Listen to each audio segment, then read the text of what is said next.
just the penalties, overall penalties, is the only thing I'm down on. Everything else, effort and everything was great.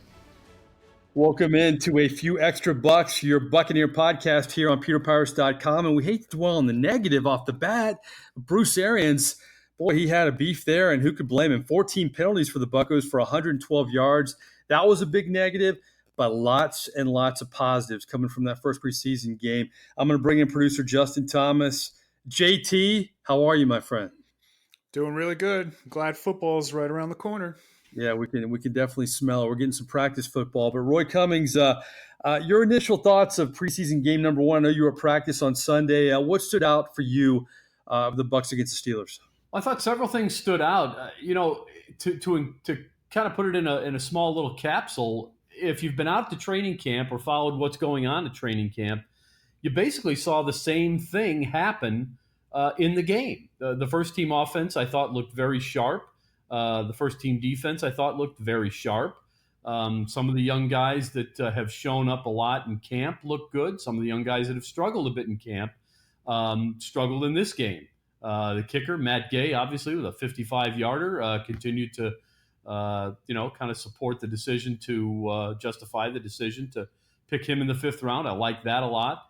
So I saw a lot of good things. Saw a few things that concern you. But basically, if anyone has been out to camp and seen what the Bucs look like there, or read about it or heard about it from us here at pewterpirates.com and on the podcast, well, it was more of the same really throughout that game. And unfortunately, they didn't win. But I'll tell you one thing, they got a tough decision coming about what to do with Ryan Griffin. I'll tell you that going forward. Yeah, Ryan Griffin, we've talked about on this podcast. It's amazing to me because I covered him in New Orleans before covering him here with the Bucs. And the guy has never played a regular season game, but he's been the heir apparent for coming up on almost a decade now. I mean, he was the heir apparent, the guy from Tulane that was coming into camp to kind of learn under Drew Brees. And then it was pretty clear that he wasn't going to get the reps there. Then he gets traded to the Bucs and has gone, sees Jameis Winston get drafted, but then sees Ryan Fitzpatrick in front of him and Blaine Gabbert. So I know Bruce Arians has said great things about Ryan Griffin, so that's definitely going to be something to watch, especially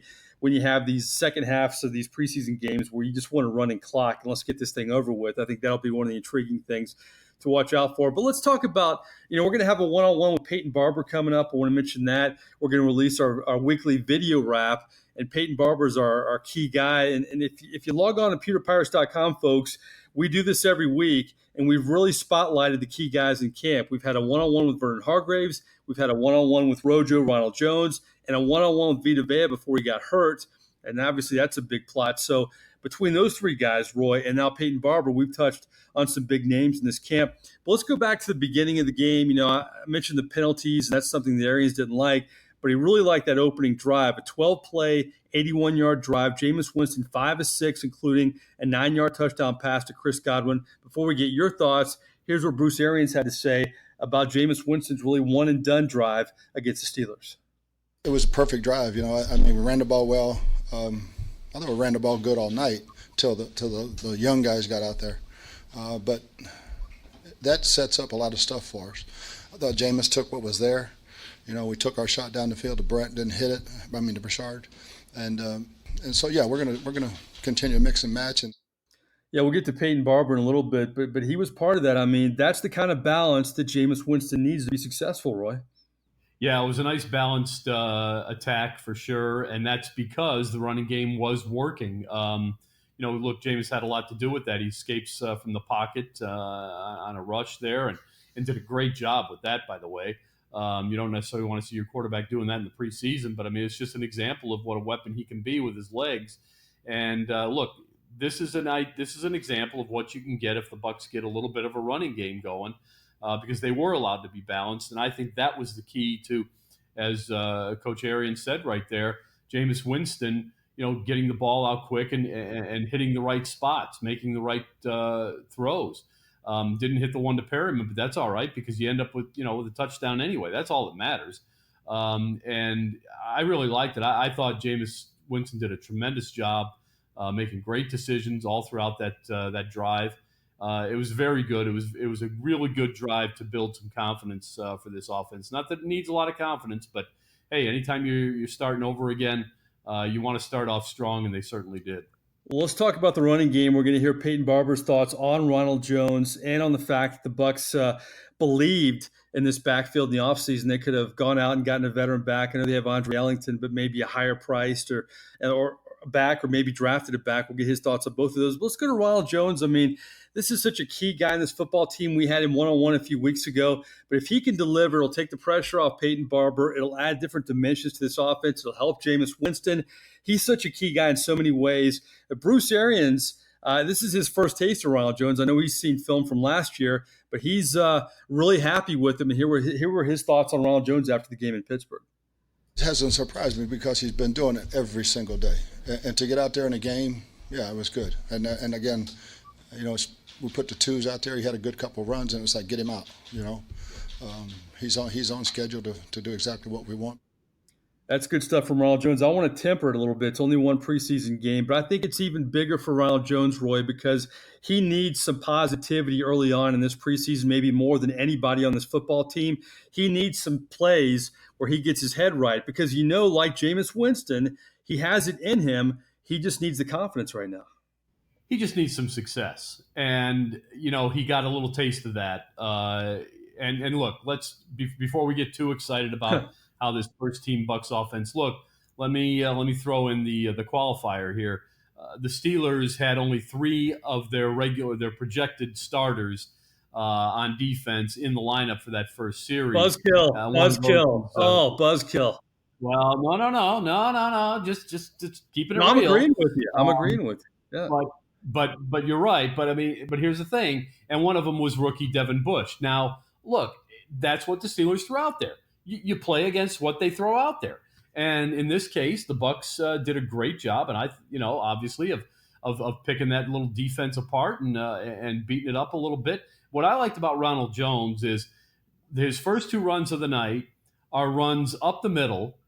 First one's right up the middle. The second one's off right guard, and he gains 7 yards on the first one, 6 on the second. We didn't see Ronald Jones gain 7 or 6 yards in a game all last year. He barely gained that throughout the course of the season. So 13 yards sets up the touchdown pass to Chris Godwin. Really nice there with the first team unit. Gets behind the second team line, a little bit more of the same. So like you said, yeah, he needs some confidence. He needed some success. He got some success. And it was just proof, I think, that if this guy gets a bit of a hole, and look, that's football. You can't expect every runner to break through trash all the time and break tackles and get 6-8 yards a carry. It's not going to happen. You need some guys need a crease, and the Buccaneers gave Ronald Jones a bit of a crease, and he showed you what he can do with it, and he showed other teams what he can do with it as well. So good for him. Had some success. Talking to him over the weekend, you could see he's feeling better about himself every single day. And obviously we talked to him last week, but he's feeling better every single day out there. You're never a buzzkill, my friend. You keep it real, but I think that's something that a lot of fans don't really let sink in. That on top of the fact that it's really a base defense a lot of the times in this preseason because they're trying to get guys like Devin Bush ready. I mean, don't you think that's the biggest misnomer in the preseason? You can fall in love with teams because of their success in the preseason, but you forget about the lack of schemes that they're just trying to kind of evaluate players for the most part. Especially at this point. Look, nobody's scheming for anybody. They're not, it's a scripted bunch of plays. You've got an agenda. They wanted to obviously get some certain throws to Chris Godwin. I think the Bucs went out there saying, look, we don't need to target Mike Evans that much. We need to target some of the new guys. How does Brashard Perryman look in a real game? How does Chris Godwin look in an expanded role? How does Ronald Jones look? After what went down last year. So they had an agenda, and I think when you go through the offense, at least you hit all the check marks. I think they checked all the boxes, man. Yeah, I think you have to be happy, tempered happiness kind of moving forward with the Tampa Bay Buccaneers. I think another big thing you got to get excited about, and this is worth getting excited about, your guy, Matt Gay, with the 55-yard field goal. I don't care if it's preseason. That's 55 yards. Yeah, it is. And I'll tell you, you start to develop confidence in your kicker at this point that if the offense breaks down, short of the goal line, obviously, you need someone that you can count on, that you believe in, who's going to go out there and get you 3 points. It's not the 7 you want, obviously, but you need confidence. You need to be able to know that, hey, if we need this guy to kick a 48-yarder, a 36-yarder, a 55-yarder, he can do it. And this starts that, because you know what? Look, he's gone, and I'm not about to beat him up, but there was a bit of a problem. Dirk Cutter is gone in part because he had one of the most dynamic offenses in Bucs history. 3 of the 4 offenses that he orchestrated were in the top 10 in the NFL in yards gained. But the best those teams ever finished in terms of points was 12th. One of the reasons is this team could not find a kicker. They could not put points on the board when almost every other team in the league, when they get shut down shy of the goal line, they can kick at least a 3-point field goal. This team couldn't do that. So this is a big thing. It further justifies the decision, as I said before, to bring in Matt Gay with a 5th-round pick. Right now, I'm hearing a lot less talk about Matt Gay being a 5th-round pick. It makes sense at this point. Well, I think the difference between Matt Gay and Roberto Aguayo is Roberto Aguayo, as you've mentioned in this podcast, he wasn't good from the get-go. And for Matt Gay to come out there and not only look good in practice so far, because we've seen that, but look good in his first preseason game, we've kind of had a measuring stick on drafting kickers in the Jason Light era, and this is a much better start than Aguayo in so many ways. Yeah, it was. And look, I've had a couple of people on Twitter, fire back at me after I've tweeted out that, Matt Gay's success in training camp, where, again, yesterday he finishes strong, kicks 9 of 10, and the last 4 are all from 50 yards or deeper, and one of them is a 61-yarder. So, that matters. It's not the same as games, obviously, but the thing about Roberto Aguayo, he missed his first kick, and he never got better. I mean, he never found a consistency. What we've seen with Matt Gay in camp drills is consistency. He kicks 8 out of 9, 9 out of 10, and he kicks, the last 3 out of 4, 4 out of 5. Well, actually, it's been, straight 4 out of 4 almost every time from 50 yards and beyond. So we're seeing a consistency there. That's something you can count on, and you tend to see it in games as well when you see him do it in the drills. All right, well, let's talk Peyton Barber before we get to the defensive side of the football. I had a chance to go one-on-one with him after a recent practice, so you can see the full interview in our video wrap we will release later this week here on pewterpirates.com, but I want to give you a few snippets in our podcast. The first one, I asked him about the Bucs' faith in this backfield as evidenced by the offseason. How much did it help that this team didn't go out in free agency and get a big-time running back? What did that do for your confidence? It's definitely a big confidence builder for me. I definitely feel like I am a big-time running back, just waiting to pop. So it's really just staying humble and just waiting my turn and waiting for God to bless me. So. A lot of great backfields in the NFL have that 1-2 punch. With Ronald Jones getting more confidence and him getting better, how will that make you better? No doubt. Having Rojo in the backfield is definitely a big plus for me. He's going to definitely open up a lot of eyes this year. He's night and day from what he was last year. The talent was there last year, just all had to click. So you can tell that it's definitely clicking. I like his response to the first question. He's like, back off, reporter boy. I am a big-time back. I love the confidence there. And I like the answer and the support of Ronald Jones. I just like Peyton Barber. I root for a guy like that. Wasn't drafted, came out early to support his mom from Auburn, could have stayed another year. You really root for a guy like that. And I love what he said to me in those responses. And as I mentioned, you can see the whole interview upcoming on pewterpirates.com, Roy. Was strongly advised to stay in college for another year, but he couldn't do it. Had a family to take care of, and unfortunately, he a lot of that fell on his shoulders, and so he bet on himself, and he's winning the bet. So think of him, okay, in his 3rd year going now, but you could also think of him as like a 2nd-year player. But he's come up the right way, and yes, he's pulling for Ronald Jones, and here's why: if Ronald Jones breaks a long run. Let's say he breaks a 15-yard run or something longer, 28-yard run, 35-yard run, something like that. He's coming out of the game on that play, and that defense is tired. And if the Bucs are smart, they're going to hurry up in the offense and hand it right off to Peyton Barber again, and he's going to be running against a tired defense. So this is how these things work. One of the problems, I think Peyton Barber is a very capable back. certainly capable of 1,000 yards or more. One of the reasons he didn't hit that mark last year, I believe, is because he didn't have a complimentary back that was good enough to wear down a defense or help him wear down a defense. He had to work a little bit harder, and that wore him down. And so late in games, first of all, late in games, they were seldom if ever ahead, so he didn't get the ball very much late in games. But he was kind of tired from having been overworked in the first 3 quarters of games as the team's trying to play catch up and run the ball with him alone. So if you can switch it up a little bit, give teams a different look, that helps both backs, because what you want there is you want a situation where you get the wrong personnel on the field for the defense, and they're just not ready for that bruiser back, or in the case of Ronald Jones, that lightning type back, the guy who can hit a home run for you. So you want both of these guys to work out, and that's why Peyton Barber is pulling as much for Ronald Jones as he's pulling for himself. I know it's early, but that running game, boy, if they can turn things around and just continue to build off the momentum they had in that first preseason game, that is huge for this football team.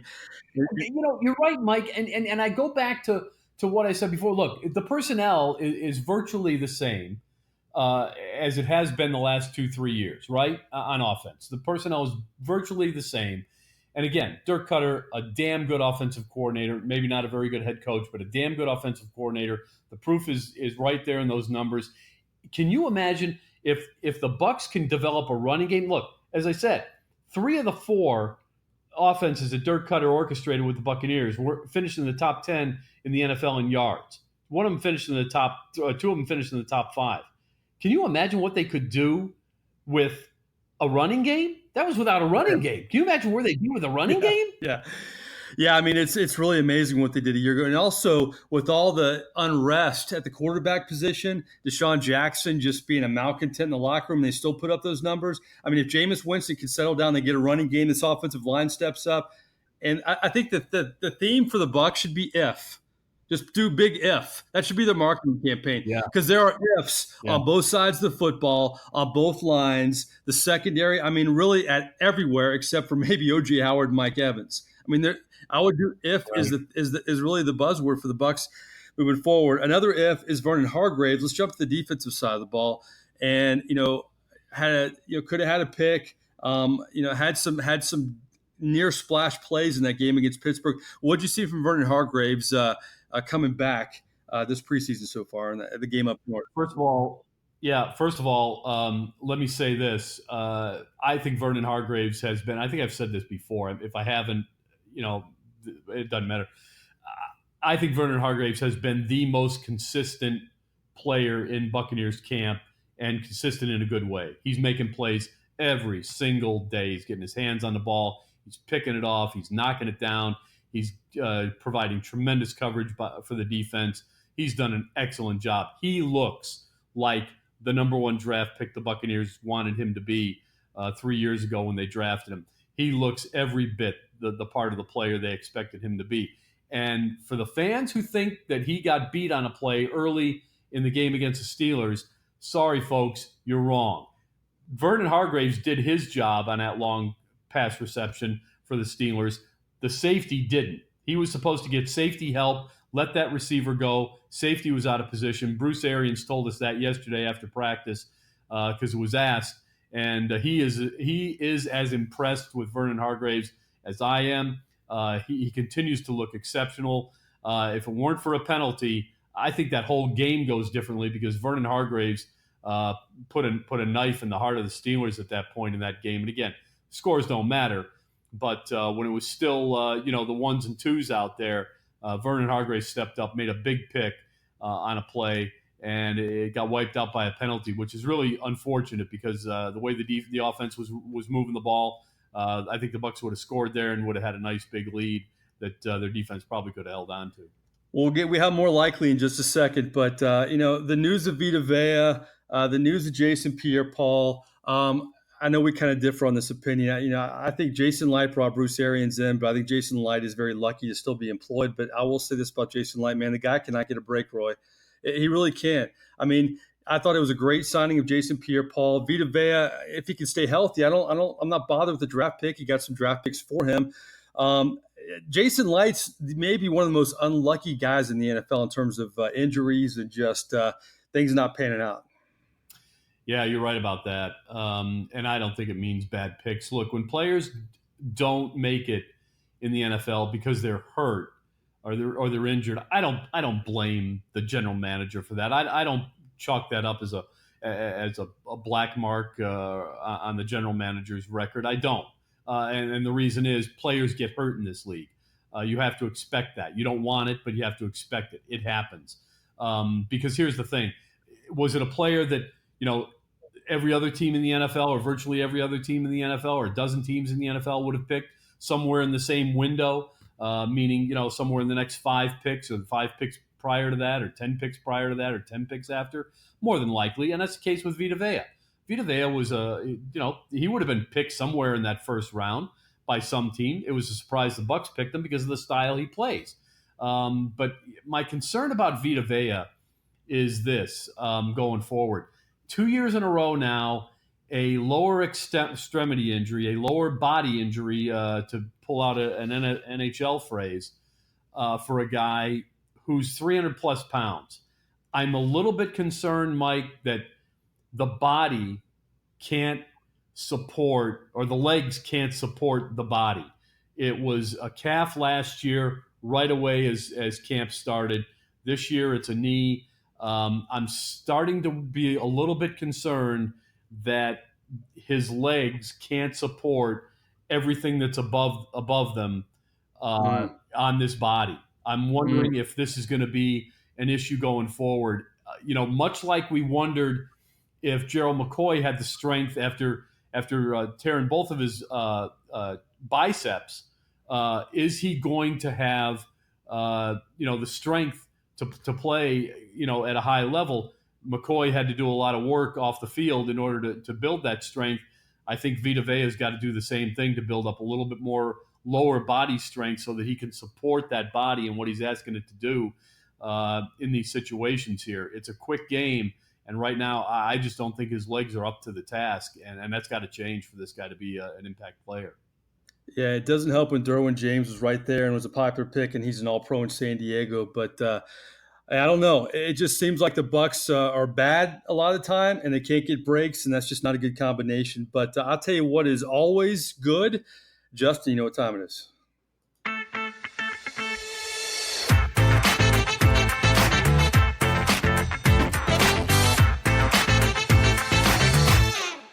More likely, baby. Speaking of Vita Vea, Roy, you may roll your eyes at this, but I'm one of the, I actually defend Chris Berman. I like Chris Berman's nicknames and some of his stuff. I can just hear Chris Berman doing highlights of Lever La Vida Loca down in Tampa Bay, the craziness with that guy.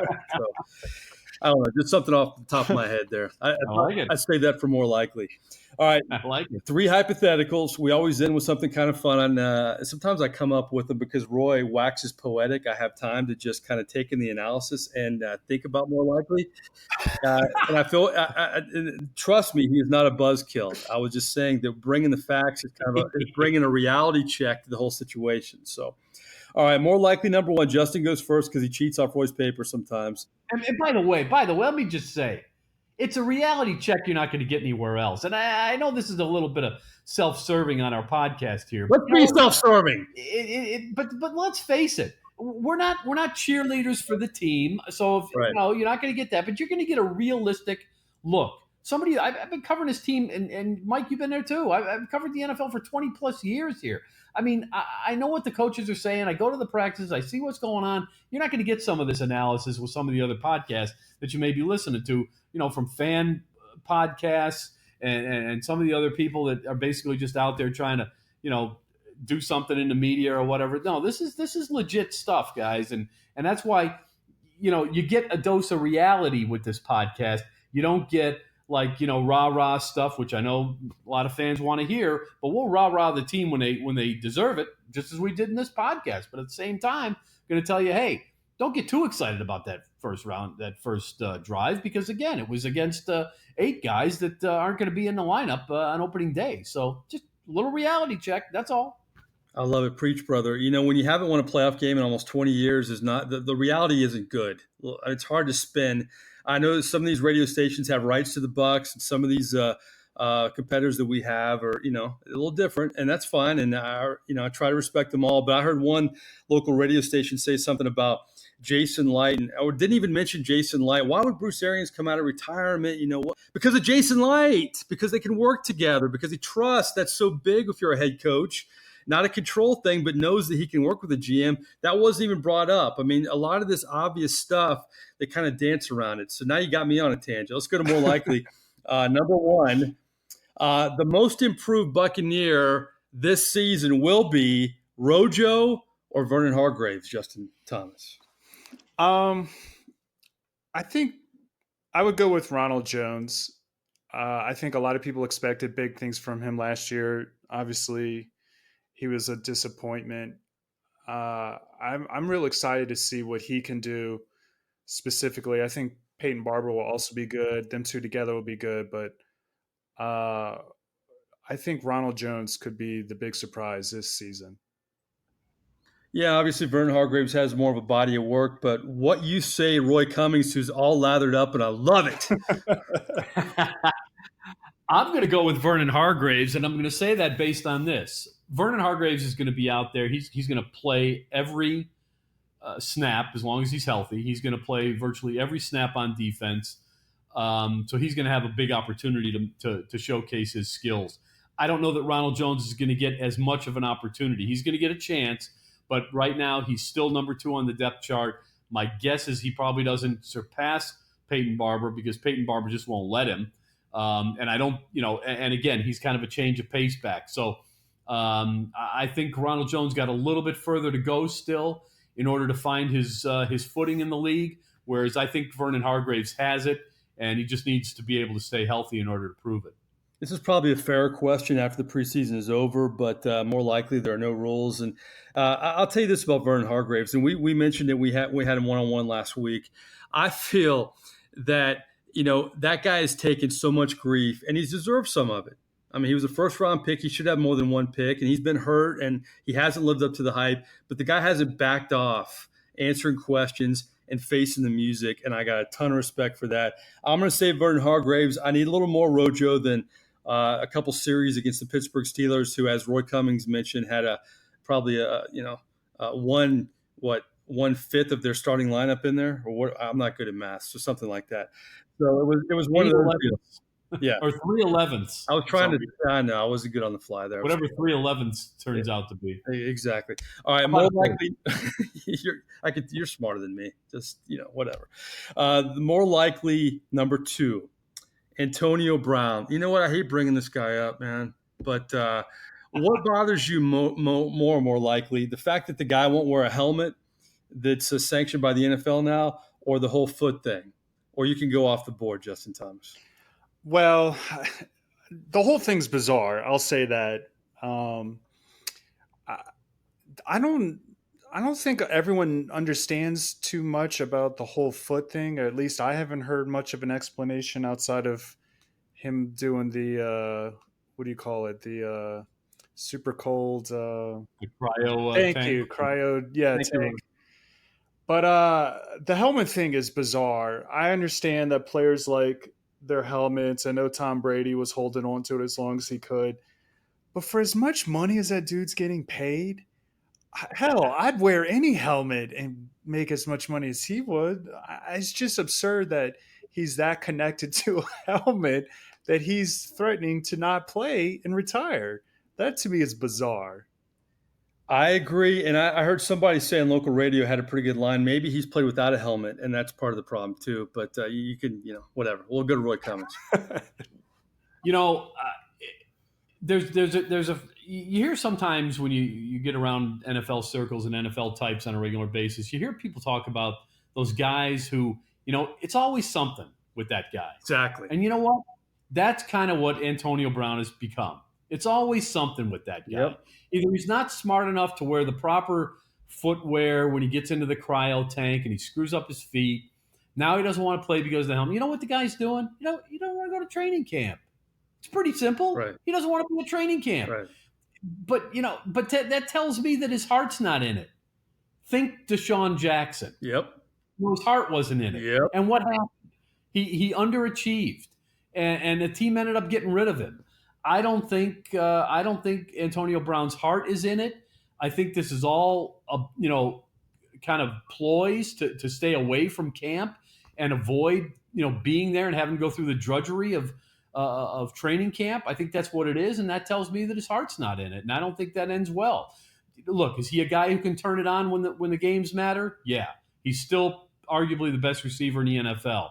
But you know what? If I'm putting together a football team, I don't want the guy whose heart's not in it, even if he can turn it on like nobody else. I don't want the guy whose heart's not in it.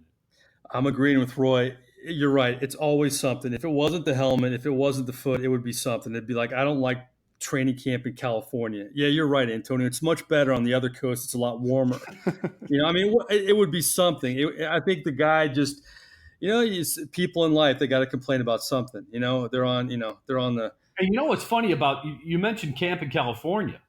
It's like 78 degrees and no humidity at that camp, by the way. Yep. I remember Warren Sapp telling me after he finished playing about what camp was like compared to Tampa Bay camp, all right? Either whether it was at University of Tampa or at Disney World, compared to what he dealt with when he went to the Raiders. He said, "This ain't training camp. Are you kidding me? People are out there. I mean, it's the weather's so comfortable." He said, "We're not going to know what it's like to play in cruddy hot weather until we go on the road somewhere 3 weeks into the season." So he hated it because it didn't get you in terms of getting your body acclimated to the weather that you have to deal with for the most part, unless you're at home in Oakland. For the first month and a half of the season, he didn't like it at all, and so if you're right, if he's complaining about, if the next one is a complaint about training camp in California, forget it. You ain't going to get anybody to buy into that one for you. The real problem, Antonio Brown, when we're talking about Warren Sapp's character and it's killing yours, that really makes you look bad, Antonio Brown. Just yeah. And I'll say this about Warren Sapp, the guy. When he was on the practice field and when he played, it was no Antonio Brown. It was just away from all that, where you didn't want to be around him. All right, our last more likely, first day of school for many in the Tampa area. I think Pinellas County is a little later, but my girls are in high school together. One's a senior, one's a freshman. More likely, Justin Thomas, what excited you the most about the first day of school back in the day? I'd have to go with the fact that I was going to see my friends, I mean, most of my good friends I would see over the summer. Yeah. But after a while, reflecting back, I hated school. But now that I think about it, during the summer, I really would start to get bored and I would start to get excited about going back, not so much to do the work, but just to be in a social environment and, be in an environment that you weren't in the summer was great. So that's probably what I looked forward to most. Justin Thomas, Roy, we've been throwing him curveballs here for over a year now. He took that curveball and he friggin' lined it over the left field wall. I like you didn't know that was coming for sure, I know. But Roy Cummings, back in the day, my friend, first day of school, what did you like the most? I think I liked, it's going to sound kind of wacky, I guess, but I kind of liked the whole idea of, it's a new class and I'm going to learn something different. If it was, and I was never any good at math, but I remember, going from algebra to geometry one year, and I was like, man, this is kind of cool. I like this geometry. Or going from, world history to European history or something like that. And, what was the next English, level in the English class? I kind of liked the fact that I knew I was going to learn something new. Not that I was a diehard love school kind of guy. I mean, I would have much rather, the summer gone on for another 3 months, but, you had to go, so So I liked the fact that there was the opportunity to learn something new. Is that your geometry teacher? Well, I liked a lot of things about the first day of school. I like the fact you never get homework really on the first day of school. That's kind of cool. And that's true. I also like. I just like to see who's in my class, especially when you go to high school and you tend to move around a little bit more. And Jennifer Parker, if you're listening, her name's Jennifer Lowe now. I didn't know Jennifer Lowe, or she's Jennifer Parker back then. She was the prettiest girl in our class. And the first period I saw her, I'm like, man, she's kind of cute. And she was in every one of my classes, like every one. Like there were 7 periods. Jennifer was in science period 1, PE, all the way to French last semester. We had our 30th reunion and we laughed about that. She's still a friend of mine to this day. So I just liked, especially if it was a pretty girl up there in your class, or if it's a good buddy, you know that it's going to be a good year because you're going to kind of enjoy the camaraderie. Maybe if you have a science class where you're dissecting a frog, it's going to be fun because of buddies in the class. So I don't know. I thought Justin Thomas was going to throw out, he couldn't wait to debut his lunchbox that he picked out, the old school. Oh, man. I remember when I was a kid, lunchboxes were all the rage. Oh, yeah, definitely. Yeah, now I got to go to like Vera Bradley to get my girls. It's like these designer lunchboxes. I'm like, back in the day, I'd get the Planet of the Apes lunchbox or something. I don't know. All right. Well, before we move on, and kind of let you know how you can reach us. Preseason game number 2 coming up Friday, and Roy and I will be there. We're going to recap it. But what do you want to see in that game, Roy? Again, more of the same, because I think, as I said, what you want to do in training camp, what coaches are looking for is they're looking for players to take it from the classroom onto the field during camp workouts. And then they're asking them to take it from the field onto the game day field when the preseason games begin. And we've seen the Bucs do that in virtually every facet. So I want to see more of the same. I want to see that offense hum again, maybe against a little bit stiffer defensive group. I'd like to see that. I want to see Matt Gay continue to do what he's doing. I want to continue to see the defense get out. We didn't even talk about Noah Spence, who I thought played very well. I want to see some of these young guys who've struggled a little bit the last couple of years to kind of play at the level they were expected to play at, continue to play at a high level. Guys like Vernon Hargraves, Noah Spence. I want to see that kind of stuff. I think if we continue to see that, you're going to have a reason to believe that this team could be a little bit better than some of the critics or some of the pundits believe they will be. Yeah, I agree with a lot of what you're saying. Ifs, both sides of the football, almost every segment of this football team, lots of ifs, and we'll see if some of those ifs become, more certainties moving forward here in the Buccaneer preseason. Well, you can catch us on all the platforms: iTunes, Podbean, Stitcher, Spotify, Google, and please subscribe to pewterpirates.com. We really, as Roy mentioned, we're really candid in our takes, and we give you access. No other site's going to give you in terms of one-on-ones with the players everybody's talking about. Subscribe to pewterpirates.com. It's absolutely free. You'll get our video wraps. You'll get our links to the podcast as well. So we really appreciate our growing audience. And I appreciate Roy Cummings and I appreciate Justin Thomas. I'm merely Mike Nabors. And until next week, we appreciate you logging on, and we'll talk to you soon.